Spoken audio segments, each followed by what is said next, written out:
오늘의 주요 뉴스입니다. 지난주에 코로나19 주간 위험도가 전국과 수도권, 비수도권 모두 13주 만에 중간에서 낮은 단계로 내려갔습니다. 방역당국은 지난주 하루 평균 확진자가 2만 9천여 명으로 전주보다 30.6% 감소했고 감염 재생산 지수 역시 0.77로 3주 연속 1 아래 머물렀다고 밝혔습니다. 코로나19에 대한 국내외 위기 단계가 내려가면 확진자 7일 경문이 의무 조정을 검토하겠다고 방역당국이 밝혔습니다. 이와 함께 격리 의무 조정을 위해 설정해놓은 사망자 수와 치명률 등의 평가 지표가 충족되는지도 함께 검토해 결정하겠다는 방침입니다. 우주 공간에서 위성이나 우주선에 연료를 공급하는 일명 우주주유소 프로젝트가 본격화하고 있습니다. 스페이스X는 지구 궤도에 연료 탱크를 띄워 오는 2025년 발사 예정인 달 착륙선에 연료를 공급할 계획입니다. 해외 연구진이 노화의 주요 원인을 새롭게 규명해 늙은 쥐를 젊게 만드는 데 성공했습니다. 연구진은 특정 유전자를 주입해 DNA 손상을 고쳐주는 단백질을 활성화하면 다시 젊어질 수 있다는 점을 입증했습니다. 국내 연구진이 사용자의 상황에 맞는 서비스를 제공하는 로봇 도서관 시스템을 개발했습니다. 스마트폰으로 원하는 책을 선택하면 책 선반이 저절로 나오고 여러 권의 책을 꺼내면 의자가 자동으로 다가와 카트 역할을 합니다.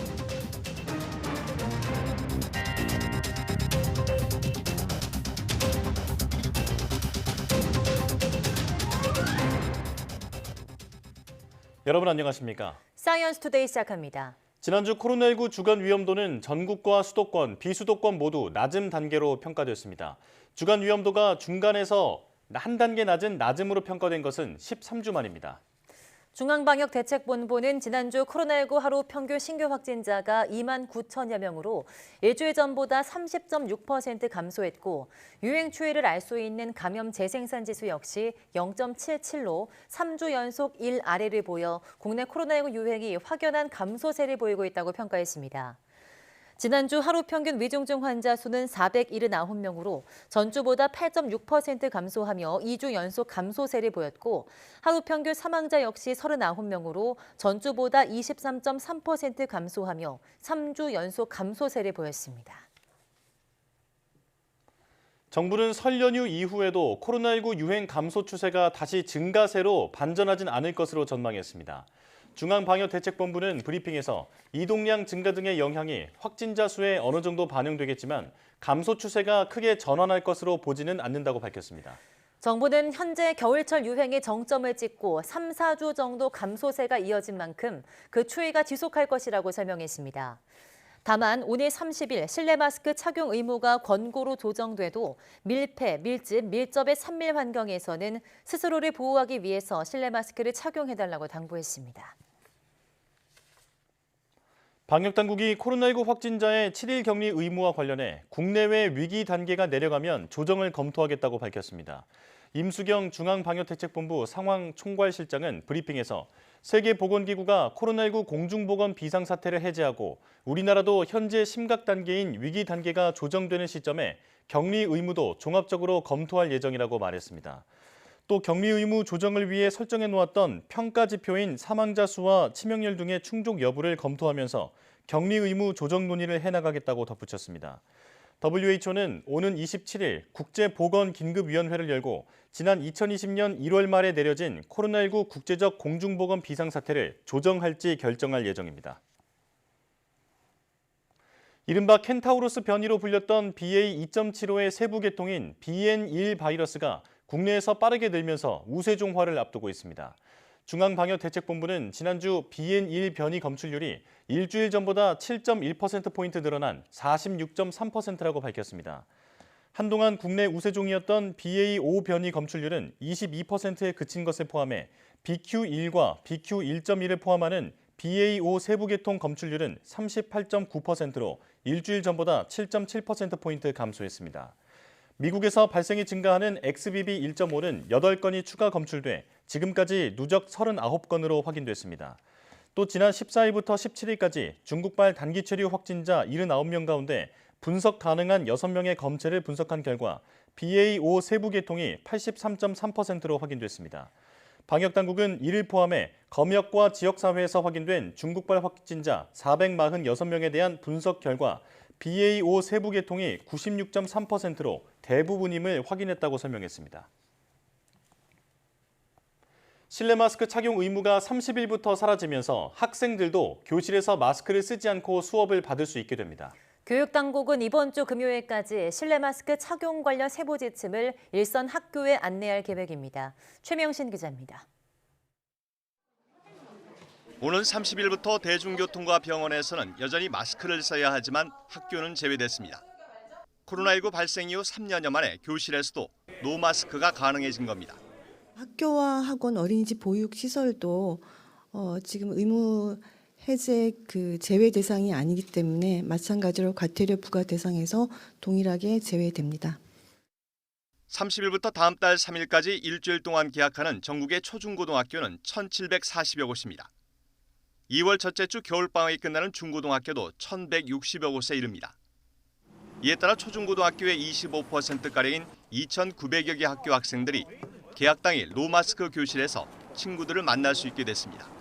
그동안 교육 현장에선 마스크가 입모양을 가리는 탓에 의사소통을 어렵게 하고 아이들의 언어 발달과 사회성 함양을 해친다는 지적이 많았습니다. 다만 일각에선 영유아의 경우 백신 접종률이 높지 않은 데다 마스크가 코로나19와 겨울철 독감 예방에 어느 정도 역할을 했다는 인식이 있는 만큼 우려가 있는 것도 사실입니다. 교육부는 관련 세부 지침을 이번 주 금요일까지 각 시도교육청과 학교에 안내할 예정입니다. 방역당국이 유증상자나 고위험군인 경우 또 다수가 밀집한 상황에서 함성인 합창 등으로 비말 생성 행위가 많은 경우 마스크 착용을 권고한 만큼 학교 음악실에서 합창하는 경우나 체육관에서 응원하는 경우 등 구체적인 사례에 대한 마스크 착용 기준이 담길 것으로 보입니다. YTN 최명신입니다. 코로나19로 인해 중학생과 고등학생의 수학 성취도에도 큰 차질이 빚어진 것으로 드러났습니다. 한국교육과정평가원에서 전국 수학교사 800여 명을 조사했더니 절반 정도가 수학 학업 성취도와 수업 참여가 줄어들었다고 응답했습니다. 수학 사교육 참여가 코로나19 이후 더 증가했다고 답한 교사도 절반이 넘었는데 특히 고등학교의 경우 그 비율이 높았습니다. 코로나19 이후 대거 도입된 원격 수업이 효과적이지 않았다고 답한 교사는 70% 이상이었습니다. 이유로는 학생들이 집중하기 어려워서라는 응답이 80% 정도로 가장 많았습니다. 보고서는 최근 2년 코로나19로 인해 실시된 원격 수업이 대면 수업에 비해 효과가 떨어지고 학생들의 수학 학력 저하를 초래했다며 수학 교구나 구체물을 사용하는 등 수학 수업 방법이 다양해져야 한다고 제안했습니다.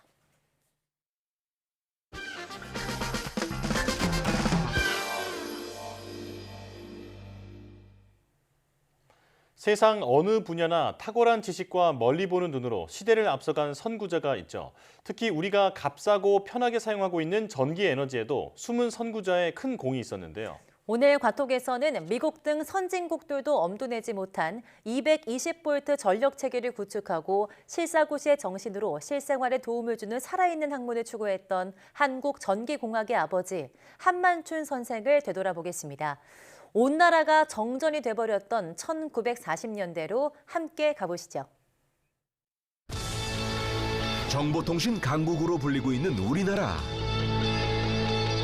정보통신이라고 하면 흔히 스마트폰이나 5G 등을 생각하기 쉽지만 그 기본은 전력과의 연결인데 초기 정보통신 연구개발에 씨앗을 심고 전력산업의 기반을 세운 인물.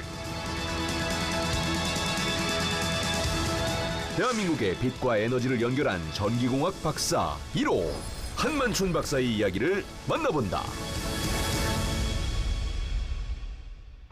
1948년 5월 14일. 그래가지고 우리가 깜짝 놀랐다는 거 아니야. 뭐야 이거? 아니 뭐야? 왜 불이 안 들어와? 어머 정전인가 봐. 어머. 한순간 암흑이 된 대한민국. 북한이 남한의 송전을 끊었기 때문이었다. 당시 남한 전기의 70%를 공급하던 북한의 기습 조치로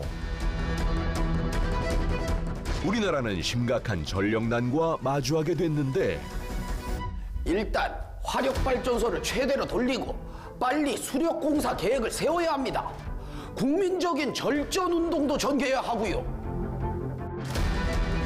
심각한 전력난 극복을 위해 노력하던 이들 중에는 27살 젊은 나이에 서울대 전기공학과 교수로 부임한 한만춘 박사도 있었다.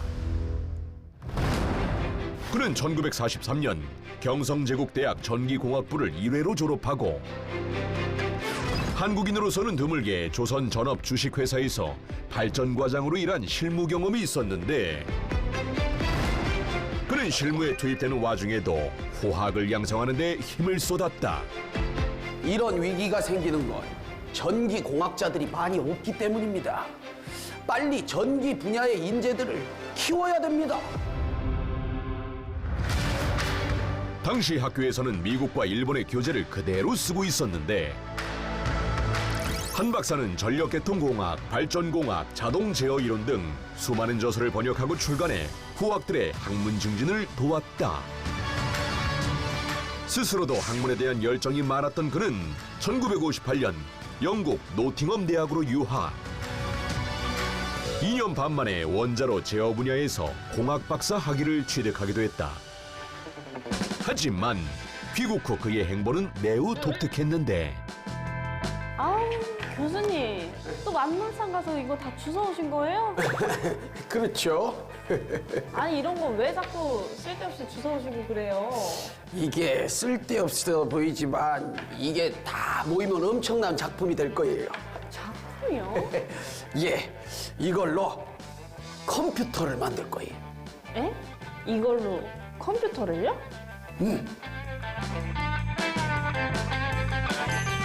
한 박사는 만물상을 돌며 모은 부품들로 우리나라 최초의 아날로그 컴퓨터를 제작했는데 자, 이게 바로 저희 연구팀이 만든 연세 101입니다.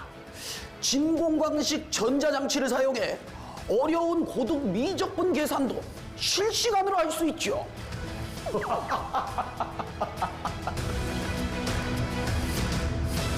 그가 개발한 이 컴퓨터는 디지털 컴퓨터가 도입되기 이전인 1960년대 여러 연구에 쓰이면서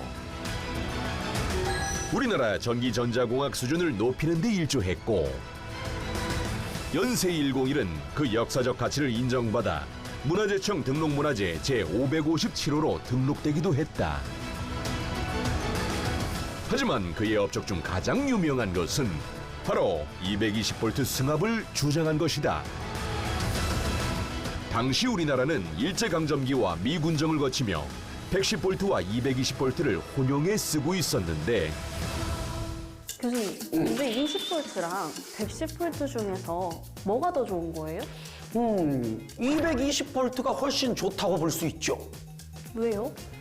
그게 이제 전기는 발전소에서 만들어지고 그러면 그 다음에 선을 따라서 쭉 전기가 오다가 전압을 낮추는 과정을 거쳐서 각 가정의 집으로 들어가게 되는 거죠. 이 과정이 경제적이려면 전압을 낮추는 변전 단계를 줄여 전기가 오는 과정에서 손실되는 전기를 줄여야 하는데 전압은 수압과 비슷해가지고 이게 세게 틀어야 전기가 힘차게 쭉쭉 이렇게 갈 수가 있는데 그러려면 전압이 높은 송전선을 써야 합니다. 근데 전압이 낮은 110V 그 전선을 가정에서 쓰면 그거 어떻게 되겠어요? 아, 효율이 좋은 고압 송전선을 못 쓰게 되겠군요. 그렇죠.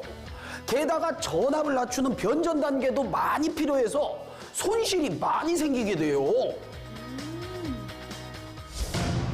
한 박사는 배전 승합을 해야 하는 이론적 근거를 제시해 정부를 설득했는데 그 승합을 하게 되면 공급 전력과 전력 공급 거리가 4배로 증가를 하고 설치해야 하는 전선의 단면적도 4배나 감소하게 됩니다. 결국 정부는 그의 의견을 받아들여 1973년부터 220V 승합 사업을 시작했다. 전국 모든 곳에 전력망을 갈아치워야 하는 대공사. 무려 32년이란 시간이 걸려 2005년에야 사업을 마무리할 수 있었다. 하지만 그 결과 발전기 한 기를 설치한 효과, 약 4조 2천억 원의 이익을 얻게 되었고 매년 40억 킬로와트시의 전력을 절약하며 양질의 전력 공급이 가능하게 됐다. 현재 110볼트를 사용하는 미국과 일본도 220볼트의 장점을 알고 있지만 적용이 늦은 탓에 천문학적 비용이 들어 포기하고 있는 상태. 한 박사의 올바른 판단이 오늘날 원활한 전력 공급의 전환점이 된 셈이다. 공학 교육과 연구는 실사구시가 핵심입니다. 또한 그는 학계와 산업계가 항상 함께 가야 한다고 주장했는데 산업대학원과 산업기술연구소 설립을 주도하고 컴퓨터센터 초대 소장을 맡았으며 대한전기학회 창립회원으로 활동하며 과학기술 활성화를 위해 노력했다. 한 교수가 1984년 63세의 나이로 갑작스럽게 타계하자 제자들은 스승의 업적을 기려 매해 젊은 전기공학도에게 충강학술상을 표창해오고 있다. 빛나는 대한민국을 꿈꾸며 대한민국 전기공학의 기틀을 닦은 고 한만춘 박사. 그의 노력으로 세계 속의 대한민국은 그 어느 곳보다 화려한 빛을 발하고 있다. 이번 주 핫 이슈. 만약 주사 한 방으로 젊음을 되찾을 수 있다면? 이런 꿈 같은 얘기가 어쩌면 곧 현실이 될 수 있습니다. 미국의 한 바이오 회사가 유전자 재프로그래밍 치료를 통해 인간의 수명 연장 가능성을 제시한 실험에 성공했습니다. 해당 회사는 공개한 논문에서 인간으로 치면 77살 정도 되는 늙은 쥐들에게 3차례 유전자 재프로그래밍 약물을 주입해 수명을 2배로 늘리는 데 성공했다고 밝혔습니다. 실험 결과 주사를 맞은 쥐들의 수명이 약 7% 더 길어진 것이 확인됐는데요. 살아있는 동물의 세포를 젊은 상태로 되돌리는 실험이 성공한 것은 이번이 처음. 실험 결과는 아직 검증 과정을 더 거쳐야 하고 인간에게 적용되기에는 아직 위험하다는 지적이 일고 있지만 매우 흥미로운 결과인 것은 분명하죠? 꽈떡. 미확인 비행체가 전국 하늘에서 발견되고 있다. 이런 제보가 지금 계속 들어오고 있습니다. 지난 30일 저녁 전 국민을 깜짝 놀라게 했던 미확인 비행체. UFO다, 미사일이다 말이 많았지만 알고 보니 국방부의 고체 연료 우주 발사체였죠. 그런데 말입니다. 같은 우주 발사체인데 누리호 발사 때는 없었던 이 무지갯빛. 과연 이 무지갯빛의 정체는 뭘까요? 이건 바로 황혼 현상이라고 하는데요. 이 황혼 현상은 일출이나 일몰 60분 전후 로켓을 발사할 때 생기는 현상입니다. 해가 진 뒤에도 성층권 너머의 높은 고도에서는 일정 시간 햇빛이 비치고 이 무렵 로켓이 어둠 속에서 햇빛이 비치는 지역으로 떠오르면 배기가스의 빛을 반사해 지상에 있는 관측자에게 보이게 되는데요. 배기가스는 프리즘처럼 빛을 회절시켜 다양한 스펙트럼의 색상을 띈다고 합니다. 이 때문에 전국에서 이런 무지갯빛 미확인 비행 물체가 보였던 것이죠. 로켓이 만들어낸 환상적인 작품 황혼 현상. 우리나라 우주개발 역사에 기록될 만한 이벤트가 아닐까요?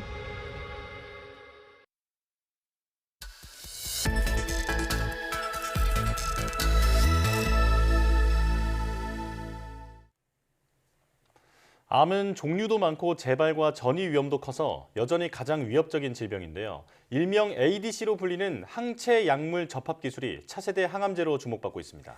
오늘 바이오 위클리에서는 ADC란 무엇이며 어떤 경쟁력이 있는지 이성규 기자와 함께 자세히 알아보겠습니다. 어서 오세요. 안녕하세요. 네, 안녕하십니까.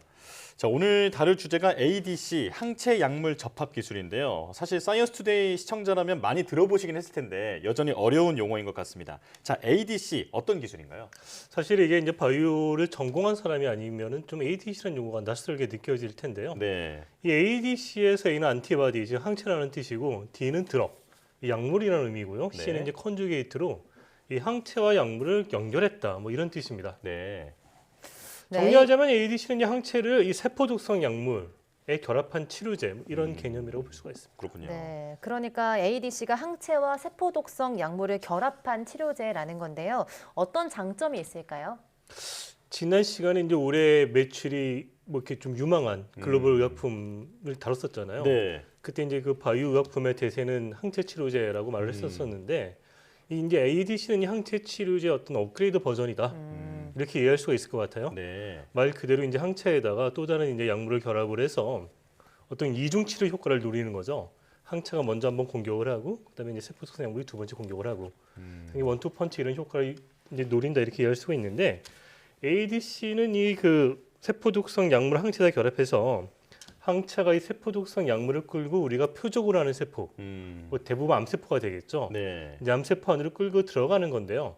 항체가 일종의 이제 그 안내자 역할을 하고 이거 암세포만 표적으로 해서 이 항체가 달라붙기 때문에 암세포만 특이적으로 공격하는 그런 특징이 있는 거죠. 이 세포독성 물질이 암세포 안에서만 이렇게 터지도록 이 설계가 돼 있어서 암세포 살상 능력은 극대화하고 이 세포독성 약물이 암세포가 아닌 정상세포를 공격하는 그런 부작용 우려는 최소화했다. 이런 게 이제 ADC의 가장 큰 장점이다 이렇게 설명할 수 있습니다. 그렇군요. 자, 그런데 현재까지 미국 FDA가 승인한 ADC 약물이 12개에 불과하다라고 하는데 그만큼 ADC 시장이 지금 초기 단계로 볼 수 있을 것 같습니다. 지금 어떤 약물이 나와 있나요? 지금까지 이제 승인된 약물이 12개면은 사실 몇 개 안 되잖아요. 네. 근데 이게 최초의 약물이 나온 건 2000년이거든요. 화이자가 이제 개발한 그 급성 골수성 백혈병 치료제 이 마일록탁이라는 약인데 네. 이 약이 이제 2000년에 ADC로는 미국 FDA가 최초 승인을 해줬어요. 근데 이제 아까 말씀드린 그 세포독성 약물의 어떤 독성 문제가 좀 부작용 이슈가 불거지면서 이게 이제 승인이 철회가 됐었죠. 아, 네. 이후 이제 ADC가 조금 뜸하다가 한 10년 뒤인 한 2011년 이 난치성 호트킨 림프종 치료제를 필두로 해서 지난해까지 총 12개의 ADC 치료제가 미국 FDA 승인을 받았습니다. 네. 2019년에 이제 승인받은 그 유방암 ADC 치료제 에너트라고 있는데요. 이 약이 이제 기존의 항암제로는 치료가 어려운 그런 유방암 환자를 대상으로 효과가 좋게 나와서 좀 큰 주목을 받으면서 ADC 전체가 다시 좀 이렇게 붐업이 되는 그런 계기가 됐었죠. 네. 지난해 이제 11월 이제 마지막으로 승인받은 ADC 치료제가 이 난소암 치료제인데 이 약이 이제 지난해 12월 달에 승인받을 경우에 가속 승인을 받은 거예요.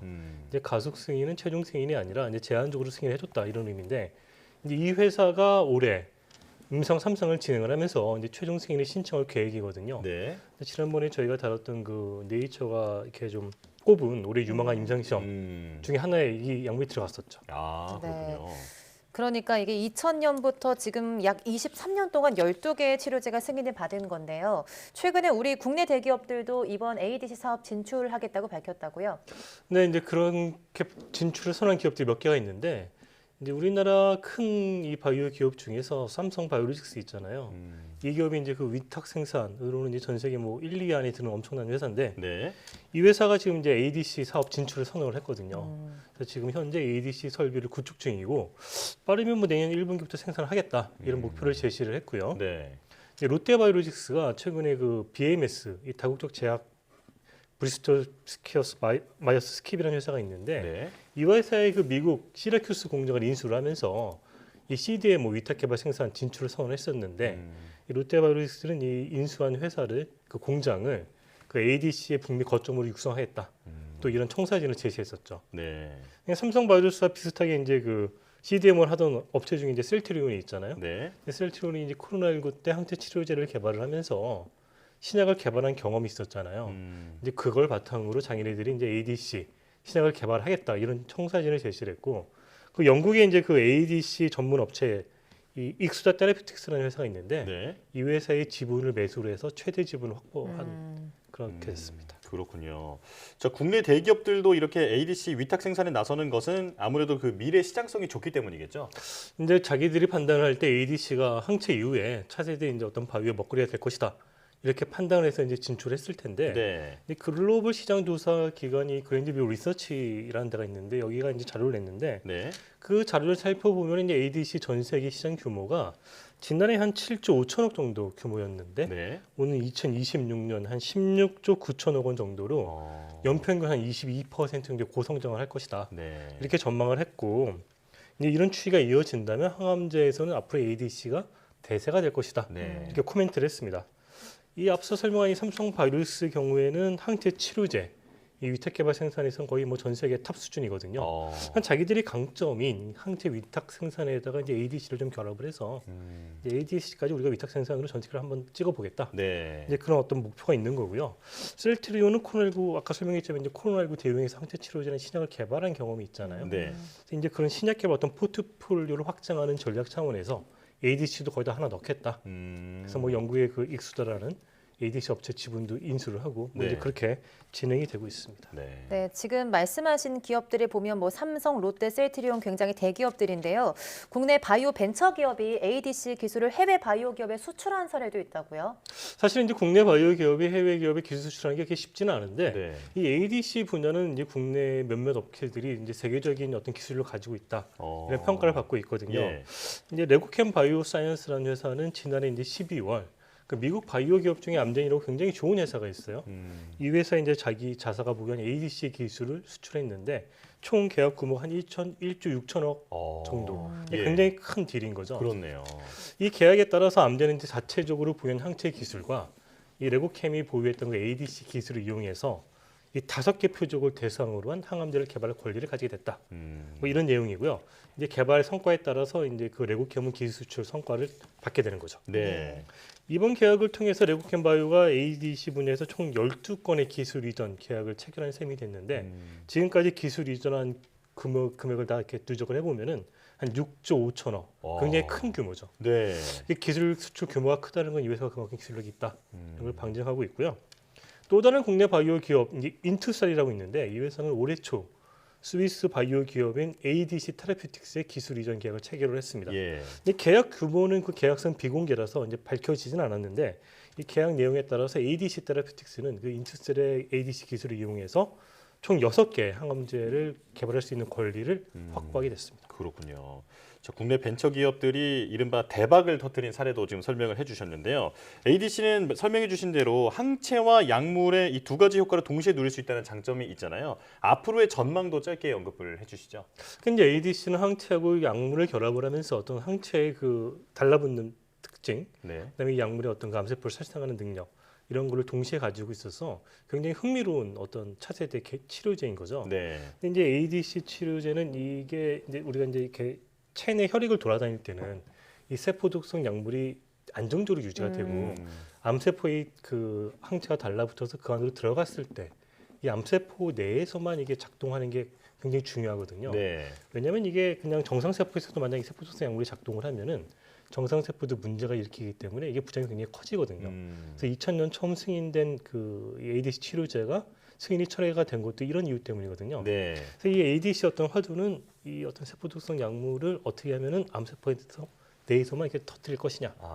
이게 어떤 그게 큰 포인트 중에 하나인데 네. 이제 그런 걸 하기 위해서 이제 개발 업체들은 이제 링커를 설계를 할 때 혈액에 돌아다닐 때는 이 링커가 이 세포 독성 약물이랑 분리되지 않고 암세포 안에 들어가면 이제 암세포 내가 어떤 환경의 변화로 인해서 그 링커가 절단이 되고 그래서 세포 독성 약물이 작동하도록 뭐 이런 다양한 전략을 구사해서 네. 이제 기술 개발하고 있는 거죠. 이런 기술이 이제 어느 정도 고급이냐에 따라서 그것에 이제 가치가 평가가 되고 뭐 기술 수출도 이루어지고 미국 같은 경우에 이제 M&A도 이루어지고 이렇게 이루어지는 거거든요. 예.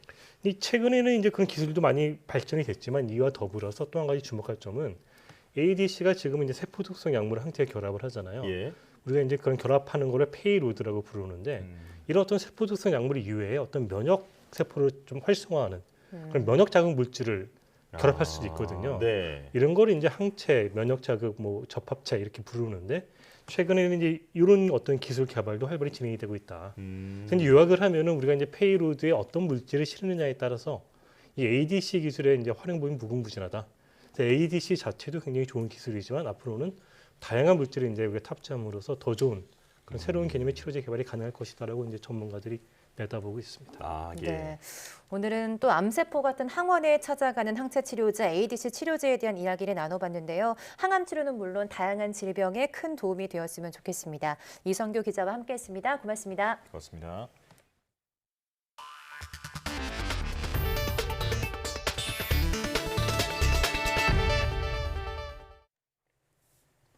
나이가 들면 DNA의 돌연변이가 쌓이면서 세포가 망가져 죽음에 이른다는 것이 기존의 노화를 설명했던 이론입니다. 그런데 과학자들이 노화의 주요 원인을 새롭게 밝혀내 늙은 쥐를 다시 젊게 만드는 데 성공했습니다. 최소라 기자입니다. 유전자가 정확히 일치하는 쌍둥이 생쥐입니다. 한 마리는 털이 희고 듬성듬성한데 다른 한 마리는 검은 털이 수북합니다. 검은 쥐는 털 상태뿐 아니라 뇌와 근육, 신장 조직도 더 젊어졌고 멀었던 눈도 회복됐습니다. 해당 쥐에만 3가지 유전자를 섞은 칵테일 인자를 주입한 결과입니다. 이 칵테일 인자는 DNA 돌연변이를 고쳐주는 단백질이 오작동 없이 정확한 위치로 이동하도록 만듭니다. 연구팀은 DNA 손상 그 자체가 노화의 원인이라고 봤던 기존 이론과 달리 DNA를 수리하는 단백질의 기능 저하를 노화의 더 큰 원인으로 지목한 겁니다. 따라서 DNA 수리 단백질을 활성화하면 다시 젊어질 수 있다는 것을 증명했습니다. My colleagues and I believe that not only are epigenetic changes a primary cause of aging, but that these changes are driven by the ongoing process of DNA breakage and repair. 연구진은 돌연변이를 일일이 고치는 건 어렵지만 단백질 활동을 조절하는 건 비교적 간단하다고 설명했습니다. 또 영장류를 대상으로 실험을 진행 중이라며 이번 연구 성과가 심혈관 질환이나 당뇨, 퇴행성 질환 등 노화 관련 질환을 치료하는 데 도움될 것이라고 말했습니다. YTN 사이언스 최소라입니다. 우주 공간에서 위성이나 우주선에 연료를 공급하는 이른바 우주주유소 프로젝트가 탄력을 받고 있습니다. 미국 스페이스X는 지구 궤도에 연료 탱크를 띄워 2025년 발사 예정인 달 착륙선에 연료를 공급할 계획입니다. 이성규 기자입니다. 지난 2020년 발사된 일명 수면 연장 위성인 미국 우주기업 노스롭 그루만의 MEB-1.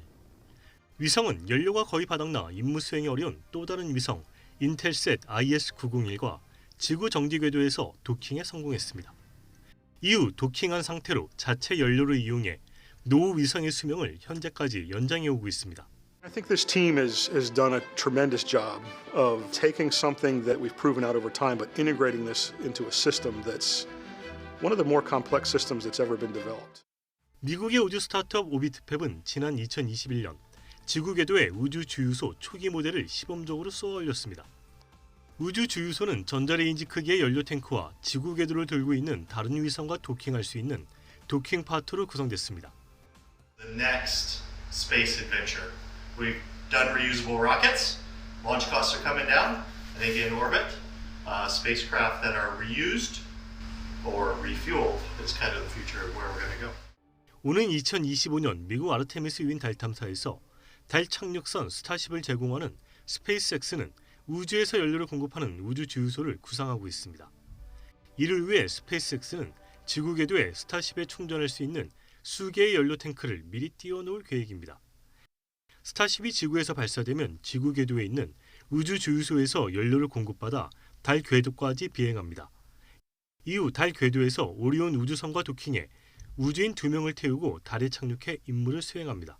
우리가 로켓에서 사용되는 연료의 대부분이 지구 중력을 거슬리는 데 사용되거든요. 지구 적에서부터 달까지 간다든가 달에서 오리온 캡슐과 도킹을 해서 승무원들이 이제 이동을 하고 착륙하는 그런 과정에 사용되는 연료는 부족한 거죠.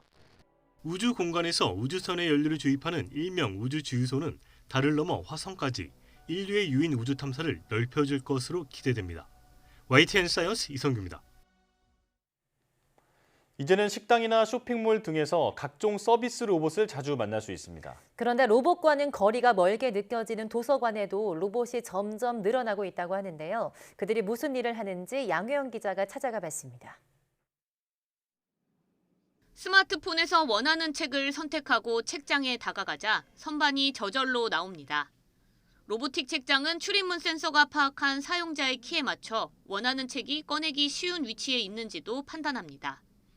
만약 아이가 꺼내기 어려운 위치에 책이 있다면 밟고 올라갈 수 있게 의자가 저절로 다가오기도 합니다. 이렇게 책장에서 책을 여러 권 뽑으면 의자가 사용자를 인식하고 자동으로 다가와 카트 역할을 하게 됩니다. 많은 책을 꺼냈다는 정보를 책장이 의자에게 전달한 겁니다. 국내 연구진이 개발한 로보틱 도서관 시스템으로 책장과 책상, 의자, 조명 등은 물론 출입문까지 연결돼 사용자의 상황에 맞는 서비스를 제공합니다. 로봇화된 다수의 사물이 서로 협업을 해서 상황을 인지하고 또 인지한 상황에 적절하게 다수의 로보틱 사물이 서비스를 협동을 해서 제공을 하는 그런 시스템입니다. 로봇이 도서관 책장을 따라 서서히 움직이며 책을 스캔합니다. 무선 주파수를 이용해 정보를 읽는 RFID 태그를 이용해 잘못된 위치에 꽂혀 있는 책을 찾아내고 결과를 화면에 띄워줍니다. 이 로봇이 3만 권의 책을 점검하는 데 걸리는 시간은 단 5시간. 사람이 직접 챙기는 것과 비교할 수 없이 시간이 단축됩니다. 사서들이 미처 발견하지 못한 잘못 배열된 서가의 책을 보다 쉽게 찾을 수 있고 기존에 2, 3주 이상이 소요되던 그 장서 점검 기간을 대폭 단축할 수 있게 되었습니다. 미국에서는 로봇 사서 북봇이 근무 중입니다. 거대한 로봇 크레인이 수백만 권의 보유 도서 중 원하는 책을 단 5분이면 찾아냅니다. 일본에서는 장서 관리를 할 수 있는 인공지능 드론도 개발했습니다. 아날로그의 상징처럼 여겨지는 도서관에도 로봇의 적용이 점차 늘어나고 있습니다. YTN 사이언스 양우영입니다. 중국 해킹그룹이 우리말 학회와 한국고고학회 등 12개의 국내 학술기관의 홈페이지를 해킹했습니다. 한국인터넷진흥원은 지난 22일 대한건설정책연구원이 해킹 피해를 입은 것을 비롯해서 12개 기관의 홈페이지에서 해킹을 확인했다고 밝혔습니다. 해킹 피해를 입은 곳은 우리말 학회와 한국고고학회, 한국학부모학회, 한국교원대학교 유아교육연구소, 한국보건기초의학회 등입니다. 과학기술정보통신부는 최근 중국 해킹 조직이 우리나라 기관 등에 대한 사이버 공격을 예고하자 비상대응 체계를 점검하며 대비했으나 피해를 막지 못했습니다. 러시아의 우크라이나 침공 이후 핵무기 사용 우려가 커지면서 지구 종말 시기의 초침이 파멸의 상징인 자정 쪽으로 10초 더 앞당겨졌습니다. 미 핵과학자회는 우크라이나전이 장기화하면서 생화학 무기 사용 가능성도 높아졌다고 우려했습니다. 한영규 기자입니다. 미국 핵과학자회는 지구 종말 시기의 초침을 자정 쪽으로 10초 더 옮겼습니다. 러시아의 우크라이나 침공 이후 전술핵 사용 위험이 커졌다며 경고 수위를 높인 것입니다. 2020년 이후 3년간 100초 전으로 유지했지만 90초 전으로 앞당겨졌습니다. Russia's thinly veiled threats to use nuclear weapons remind the world that escalation of the conflict by accident, intention, or miscalculation is a terrible risk. The possibilities that the conflict could spin out of anyone's control remains high. 미 핵과학자회는 2차 대전 당시 핵무기 개발에 참여한 아인슈타인 등이 주축이 돼 만들었습니다. 지구 멸망 시간을 자정으로 정하고 핵 위협과 기후변화 위기 등을 종합적으로 고려해 매년 지구의 시각을 발표하고 있습니다.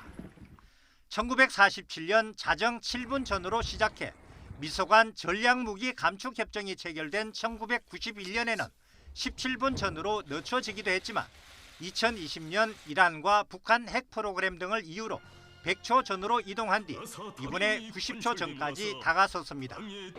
미 핵과학자회는 우크라이나전이 장기화하면서 생화학 무기 사용 가능성도 높아졌다고 우려했습니다. The risk that Russia will deploy biological weapons against Ukraine continues to escalate as conditions there become more and more chaotic. 이 같은 경고에 대해 우크라이나인들은 심판의 날이 오는 것은 생각하고 싶지도 않다는 반응을 보였습니다. YTN 한영규입니다. 지난해 서울대와 연세대, 고려대 재학생 1,800여 명이 중도에 학교를 그만둔 것으로 집계됐습니다.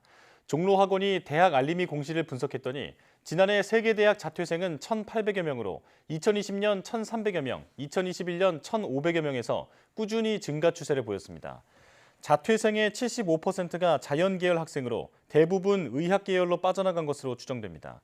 학과별로 살피면 연세대 생명시스템 계열에서 35명이 빠져나가 19.9%의 중도 탈락률을 보였고 연세대 이학계열 15.6%, 고려대 생명공학부 13.7% 순으로 자퇴생 비율이 높았습니다. 최근 크게 오른 난방비 청구서를 보고 놀란 분들이 많을 겁니다. 도시가스 원료인 액화 천연가스, LNG 수입 가격이 크게 올랐기 때문인데요. 올해 도시가스 요금은 더 인상될 것으로 보입니다. 윤혜리 기자입니다. 경기 용인시 아파트에 사는 한 가구의 지난달 관리비 청구서입니다. 한 달 새 난방비가 2배 가까이 늘었고 지난해 같은 달과 비교하면 38%나 올랐습니다. 서민들은 겨울철에 이 난방을 안 뗄 수가 없잖아요. 난방은 필수인데 이번 달에 거기서가 그렇게 그냥 한꺼번에 많이 나와버리니까 주민들이 난리고. 실제로 최근 온라인 커뮤니티에는 난방비 폭탄을 맞았다는 원성이 빗발치고 있습니다. 사용량은 그대로인데 체감상 난방비가 2~3배는 올랐다는 겁니다.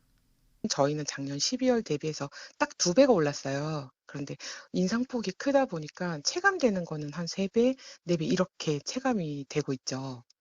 이렇게 난방비가 오른 건 기록적인 한파에 도시가스 요금에 연동되는 액화 천연가스, LNG 수입 가격까지 급등했기 때문입니다.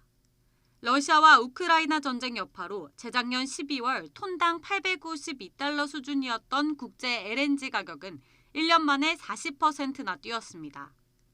LNG 가격이 오르면서 지난해 도시가스 요금도 4차례에 걸쳐 30% 넘게 올랐습니다. 기본적인 천연가스 가격의 상승, 그리고 가스 요금 이에 따른 가스 요금의 상승들이 겹치면서, 그리고 휘발유 가격과 달리 천연가스 가격이 12월까지 안정되지 않으면서 굉장히 많이 가격이 오른 이런 효과를 발생했다고 보시면 될 것 같습니다. 문제는 앞으로 도시가스 요금이 더 오를 수도 있다는 겁니다. 정부는 올해 1분기 겨울철 난방비 부담을 고려해 도시가스 요금을 동결했지만 누적 적자가 9조 원에 달하는 한국가스공사 경영 악화 해소를 위해 당장 2분기부터 요금을 올릴 계획입니다. 가스 요금의 경우 동절기 난방비 부담, 전기요금 인상 등을 감안하여 2, 4분기 이후 요금 인상 여부 등을 검토할 계획입니다. 산업통상자원부는 가스요금을 메가줄당 최소 8.4원에서 최대 10.4원 인상하면 가스공사 영업적자를 해소할 수 있을 것으로 보고 있습니다. 이에 따라 올해 도시가스 요금 인상폭이 지난해보다 더 가파를 수 있다는 전망이 나옵니다. 고물가에 공공요금 인상 여파까지 더해져 서민들의 물가 부담은 더 커질 전망입니다. YTN 윤혜리입니다. 유일하게 남반구에서 열리는 메이저 테니스 대회 호주 오픈은 가장 상업적이면서도 관중 친화적인 이벤트로 평가되는데요. 국내외 글로벌 기업들에게는 치열한 스포츠 마케팅의 현장이기도 합니다. 호주 멜버른에서 서봉국 기자가 보도합니다.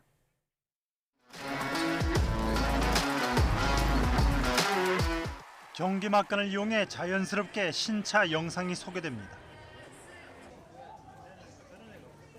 브랜드 홍보 대사이면서 전 대회 챔피언인 나달의 푸더크를 따라하는 친환경 에너지 체험 부스도 인기입니다.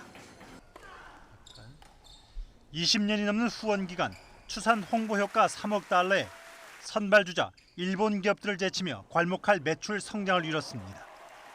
최근에는 메이저 스폰서 5년 연장 계약까지 체결했습니다. It allows us to really not only enhance from an exposure standpoint, but positive brand attributes as well. It's the best sporting event in Australia and what we think in the world. 국내 굴지의 자동차 업체 외 중국의 주류 업체, 중동 항공사, 유럽 명품 시계도 주요 스폰서. 여타 메이저 대회와는 달리 기업명을 경기장 이름에 쓸 수 있는 네이밍 마케팅이 가능한 것도 큰 매력입니다. 폭염에 대비한 편의시설, 이동을 최소화하는 컴팩트한 경기장 동선 배열 역시 멜버른 파크의 특징입니다. 최근 한국 테니스 새 역사를 쓴 권순희의 후원사도 현장에서 새로운 아이디어를 습득하고 있습니다. 사실 배우러 왔고요. 한국에서 이렇게 좀 새로운 우리 테니스 고객들이 많이 늘어나고 있는데 좋은 이런 문화를 보여줄 수 있는 이벤트를 좀 하고 싶다라는 그런 꿈도 꾸게 되었고. 여름방학 기간이자 여행 성수기, 남녀노소, 다양한 인종의 팬들이 아낌없이 지갑을 엽니다. 스포츠 이벤트를 넘어 관광 상품으로 손색이 없는 호주 오픈의 현 주소입니다. 남반구에 여름에 열리는 호주 오픈은 성공적인 관중 동원 그리고 효율적인 스포츠 마케팅이라는 두 마리 토끼를 모두 잡고 있다는 평가입니다. 멜버른에서 YTN 서봉국입니다. 재산세 등 세금 부과 기준이 되는 표준 단독주택과 표준지의 공시가격이 지난해보다 약 6% 내렸습니다. 공시가 하락은 2009년 이후 처음입니다. 오늘 3월 발표되는 표준 아파트 공시가격은 이보다 더 크게 하락할 것으로 전망됩니다. 이동호 기자입니다. 부동산 침체기에 부동산 보유세 부담을 완화하기 위해 정부가 올해 표준지와 표준주택의 공시가격을 지난해보다 약 6% 내렸습니다. 표준지와 표준주택 공시가격이 내려간 것은 지난 2009년 금융위기 이후 14년 만에 처음입니다. 단독주택과 토지 공시가격의 현실화율이 지나치게 높아지면서 보유세 부담이 가중돼 조세 저항까지 우려되자 2020년 수준으로 하향 조정한 영향이 큽니다. 최근 집값 하향세 및 어려운 경제 여건 등을 감안하여 23년 부동산 보유세 부담을 20년 수준으로 완화하기 위해 23년 현실화율을 20년 수준으로 하향 조정하게 됐습니다. 표준지와 표준주택 공시가격은 개별 지가와 개별 주택가격 산정의 기준으로 정확한 개별 공시가격은 시군구에서 산정합니다. 공시가격은 재산세와 종합부동산세뿐 아니라 건강보험료와 기초연금 등 67개 행정제도의 기준으로 사용됩니다. 이런 가운데 올해 3월 발표되는 아파트 공시가격은 표준주택이나 표준지보다 더 크게 내릴 것으로 전망됩니다. 지난해 실거래가가 급락한 데다 공시가격 현실화율을 2020년 수준으로 낮추기로 하면서 가격 하락에 현실화율 인하 효과까지 겹치기 때문입니다. 정부는 최근 2년간 공시가격이 급격하게 오른 9억 원 이상 아파트의 현실화율을 더 크게 하향 조정하기로 해 특히 고가 아파트의 공시가격이 크게 내릴 것으로 예상됩니다. 9억 원 이상 주택은 지난 정부가 현실화가 부족한 고가주택으로 분류해 최근 2년간 공시가격을 급격하게 올렸습니다. 정부는 올해 이후 적용될 공시가격 현실화 계획은 올해 부동산 시장 상황과 경제 여건의 불확실성이 높아 올 하반기에 확정할 예정입니다. YTN 이동호입니다.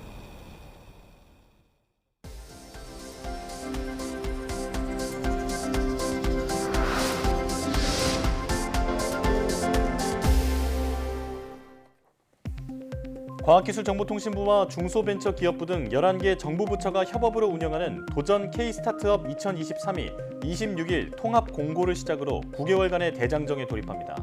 도전 K-스타트업 2023은 오는 8월까지 부처별 예선 리그가 진행되며 이후 예선 리그를 통과한 창업자들이 경쟁하는 통합 본선을 거쳐 왕중왕전에 진출할 30개 팀을 선발합니다.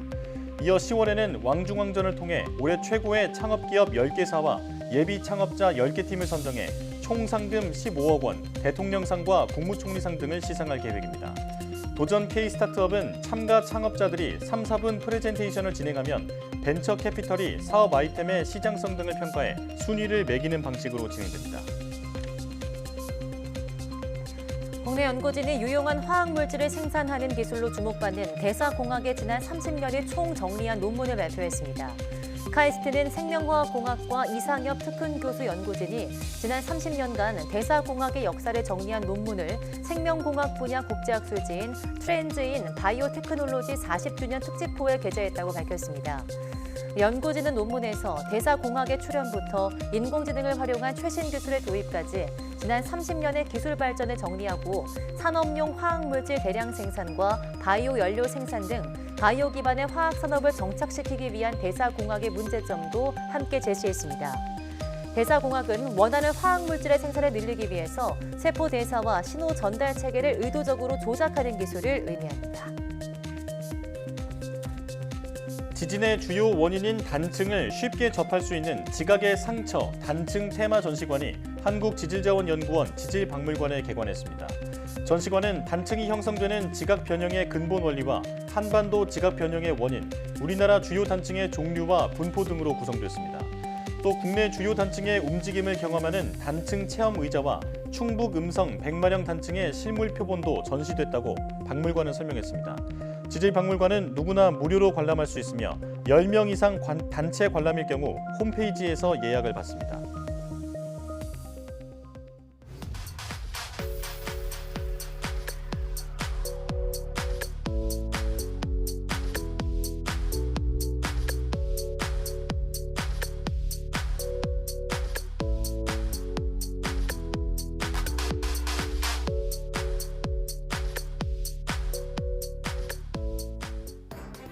연휴 마지막 날부터 이어진 북극 한파로 전국이 꽁꽁 얼어붙은 가운데 밤부터 아침 사이 많은 눈까지 예보돼 있는데요. 한파에 내린 눈이 얼어붙어 교통 정체가 우려되는 만큼 가능하면 대중교통을 이용하시는 것이 좋겠고요. 차량 운전을 하신다면 평소보다 좀 일찍 출발해서 여유 있고 안전한 운행을 하셔야겠습니다. 네, 뉴스 마칩니다. 시청해주신 여러분 고맙습니다.